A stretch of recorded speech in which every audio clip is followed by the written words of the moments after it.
এইবার নুসরাত ফারিয়ার খুব ভালো একটা টার্নিং পয়েন্ট মেবি। সাজা কোনো ক্যারেক্টারের জন্য পেতেই হয়, যেরকম ক্যারেক্টার খুঁজে খুঁজে আসলে সব আর্টিস্টদের এরকম সাজা পেতে হবে। ভালো কাজ করলে তো ভিউ হয় না। এখন আসলে কি যে হচ্ছে, ভিউ ভাইরাল, খুবই বাজে ধরনের কোশ্চেন থেকে আমরা আমাদের বাংলাদেশটাকে কি রিপ্রেজেন্ট কিন্তু করতে পারি ক্রিকেটার দ্বারা, আর আমাদের এই আর্টিস্টগুলো আছে, যে সেলিব্রিটিগুলো আছে তাদের দ্বারা।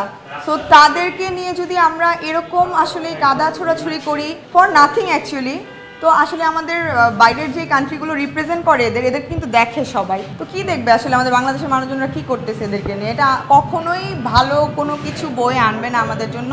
নেক্সটে কখনোই কোনো শিল্পীর জন্য এরকম কোনো কিছু যেন আসলে না হয়। অ্যাকচুয়ালি যখন ও এই মুভিটা করে আমরা সবাই অনেক প্রাউড ছিলাম যে যাক এইবার নুসরাত ফারিয়ার খুব ভালো একটা টার্নিং পয়েন্ট মেবি। তো এই যে বলে না এই বাচ্চা এই ফকির, তো বিষয়টা এমনই হয়ে গেল। একটা মানুষের খুব ভালো প্রাউড মোমেন্ট একটা মানুষের লাইফের সব থেকে বেশি ডিসক্রেডিট হয়ে গেল।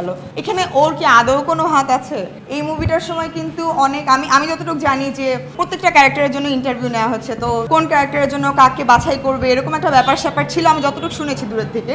ওকে চুজ করে নেওয়া হয়েছে, আরো 10টা মুভি যেরকম ও করেছে এটা তো সেরকম চুজ করে নেওয়া হয়েছে। সাজা কোনো ক্যারেক্টারের জন্য পেতেই হয়, তাহলে আরো কোনো ক্যারেক্টারে কোনো ঝামেলা করছে কিনা সেরকম ক্যারেক্টার খুঁজে খুঁজে আসলে সব আর্টিস্টদের এরকম সাজা পেতে হবে। তো এই মিডিয়া কেন্দ্রিক এটা যেহেতু একটা সাংস্কৃতিক অঙ্গন, আমরা বলিও যে ক্যারেক্টারের সাথে চরিত্রের সাথে এটা কাল্পনিক বা এরকম সেরকম। তো এই ব্যাপারগুলো নিয়ে ভবিষ্যতে যেন এরকম কিছু না হয়, আপনাদের কাছেও আমার রিকোয়েস্ট এই ব্যাপারগুলো নিয়ে দেখবেন, আর কোনো আইনও হওয়া যায় কিনা এটাও দেখবেন।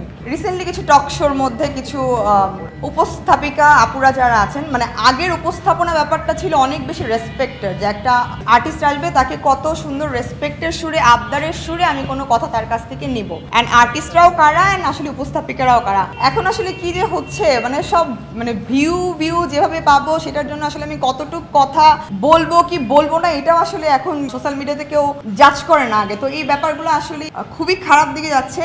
ইভেন এগুলো নিয়ে যারা নতুন কাজ করবে বা এই মোটিভেশন যারা নিচ্ছে ওরা আসলে চিন্তা করবে কি ভালো কাজ করলে তো ভিউ হয় না, তো এই টাইপের উল্টাপাল্টা কাজ দিয়ে আসলে ফেমাস হয়। তো আমরা ওই পরবর্তী জেনারেশনগুলোকে এগুলো করতে আসলে মোটিভেট না করি, এই টাইপের কথাবার্তা, এই টাইপের ভাইরাল শো, ভাইরাল খুবই বাজে ধরনের কোশ্চেন থেকে আমরা আসলে যেন মুক্তি রিলিফ পাই। নার্ভাস বলতে কি, আমি সারা রাত জাগনা ছিলাম। বুঝে বললাম যে আমি এমন কোনো মানুষ নেই আপনাদের মিডিয়া রিলেটেড যে দেখলে বলবে যে হ্যাঁ আমাকেও নক দিয়েছিল। আমি জানি সে এই ব্যাপারে জানে না, তারপর আমি তাকে নক দিয়েছি। আচ্ছা ওনাকে চিনো? আচ্ছা এই বড় লেভেলের কেউ আছে? আচ্ছা আইজি কে চিনো? আচ্ছা কাকে কার কাছে যাওয়া যাচ্ছে, এই ব্যাপারটা কে সলিউশন করবে, এরকম অনেক মাল্টিপল পার্সনকে আমি নক দিয়েছি। সো সারাটা রাত আমার নিজেরই অনেক ট্রমাটাইজের মধ্যে গিয়েছে, কারণ আমি নিজেও একটা ভুক্তভোগী মিথ্যা একটা মামলা নিয়ে বিগত 4 বছর ধরে।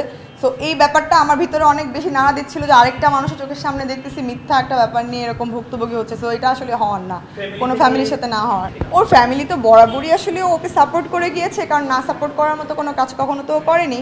এই ব্যাপারটা আসলে আমি এখন জানি না, পুরোটাই আসলে ওর উপর ডিপেন্ড করে ও আসলে কি করবে।